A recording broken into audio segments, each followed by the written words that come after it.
Singanne ayo rakkina walirraan fageesse garbummaa bineensa jabaan ayo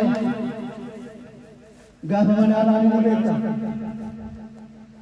bolaashaan akka ture sin yaadatta mana abbaa keenyaati nutti laatte obboleessi keenya tokko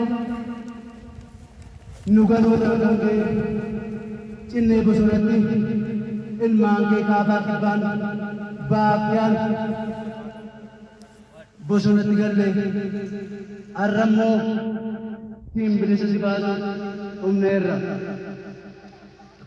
Ichoo ijoollee koo meerree eebbisaan koo.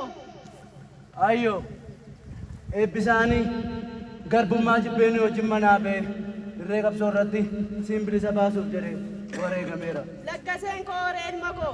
Naggaseenis obbolaan keenya akkuma kana siin bilisa baasuuf iddootti si eeguuf jedhee lubbuu isaa kan dirree qabsoo irratti dabarsee jira. Usmaayyoonoo. Usmaayyoonis akkasuma hayyoo koo namukkeedhaan wareegamee jira. Ilmi koo gollichoo meerree eessa dhaqe? Inni immoo akkuma jalqaba sitti hime shantaanee manaa baanee siin jedhanii nu ganee jira. Ichoo ilma koo isin amma na bilisoomsitan jechuudhaare? Awwala babayera jechuudha?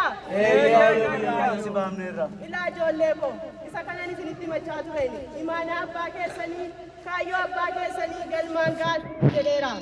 Amma immoo kunoo imaana abbaan keessan natti laatee lubbuu isaatiin darbe kan dhoksaa ture amma har'aatti kunoo baadhee eega isin bilisa na baastanii ani immoo har'a bakkeetti isiniif nan baasa. Oh!